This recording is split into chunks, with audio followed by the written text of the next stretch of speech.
Hello, everybody. For those I've not yet met, my name is Jim Pulcaro. I'm the Chief Information Officer. I head up IT and facilities. You know, there's been a lot of conversation here so far today talking about customer service and responsiveness and a number of other services that we offer to our constituents. As a proposal, this is a group, as Kim has challenged us to raise our service levels for our next customer service survey. So I propose a motto for the entire group. What are we calling ourselves, Kim? Functional division? Functional division. A year from now, we can stand here and say, we've upped our standards, up yours. Okay.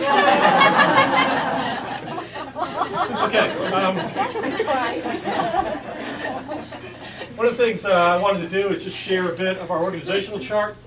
There's a bit of an eye chart here, so don't worry about the details. But key points here are, I think a change that's happened that really probably has not been widely communicated is the Lawson team, headed up by Melissa Cox, now reports in with the rest of the IT and facilities teams.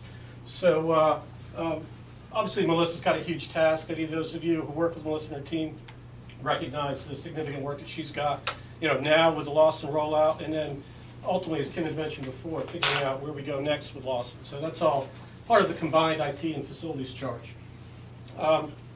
Another thing I wanted to do is share a bit about just some early observations and opportunities I think that are out there for the combined IT and facilities teams. First of all is what I term as integration amongst our groups. You know, historically, IT, facilities, any of the product areas work very closely, but oftentimes, you know, those groups are separated out in different silos. So one of the things that we've talked about in our group are different services or different ways that we provide those services, and perhaps consolidating that under certain areas of responsibility where today some of those things may be shared. So I think there's a lot of opportunity there as we look at the IT support team headed up by David Kane and his group, along with the facilities group. There's a lot of similarities in the types of services we provide. So I think there's some areas there that we can explore. Similarly, as Melissa and her team works in providing application support for Lawson, there's work that I think Matthew Cunningham and his group can help them with from a support standpoint. Some of that already exists, and I think there's other opportunities where we can extend that as well. So first is integration. Second is field support. And you know, what's striking to me as I looked through the results of the customer service survey was our group really got very little feedback from the field, largely because I think with the exception of the Lawson group, there's very little direct support we provide to the field. And I think there's opportunities there, perhaps not in terms of us providing direct support, but at least in providing best practices and recommendations and standards for them as they set up their own IT infrastructure or environment at their field platforms. Next item, I think this is a huge opportunity and I think an area that's IT is well suited to deliver on, and that's extending our project-related work. You know, I think of most IT work as project-driven, and from what I can tell, there's been a few opportunities, but I don't think we've fully exploited a lot of them, where different groups or different departments within PSI perhaps have a technology-related project, and there may not be an opportunity or any activity where IT is engaged with them to help steer that along. So there's areas there that we're pursuing. There's a couple of things that we're involved with now, and I would see this extending quite a bit as we move forward. I'd see it as a core component of a lot of the work that we do. And then finally, what I'll call defining a systems architecture. I think maybe a better way to term this is really defining the mechanisms in which our various systems integrate with each other. You know, we mentioned before QuickBooks and Lawson integration.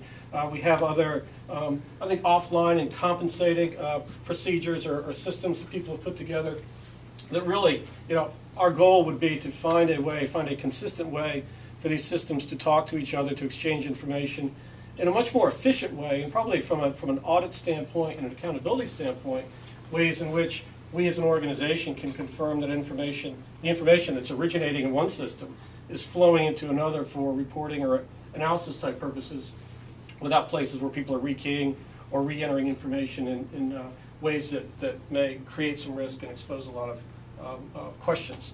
So, you know, just a kind of a quick list of at least opportunities and observations that I've had in the couple of months that I've been here. And we're working right now on defining a broader strategic plan that will likely incorporate a number of these elements, along with a lot of the strategic planning work that the team had done back at the tail end of last year. And my expectation is that probably by the middle of the year, we'll have something much more comprehensive to share with everybody, and we'll make it a point to communicate that out actively to everyone. So that's my quick overview. Any questions I can answer? Any observations of your own about us or our group? I'm happy to address any of them. All right. Thank you.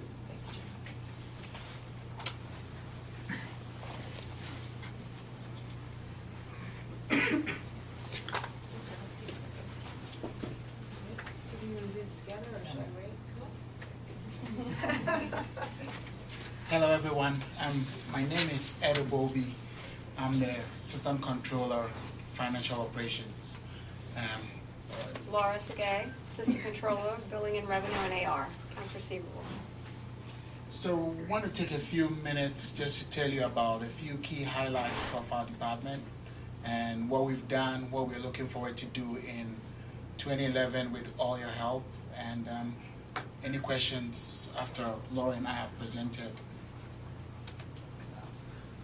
So really for 2011, one of the big things that we've worked to do is we have a few working groups between inventory, procurement, accounting, there's a typo there, and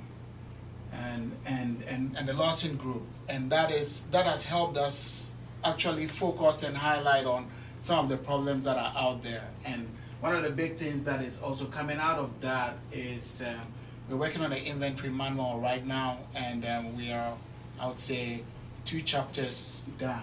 So there's still work to be done there. And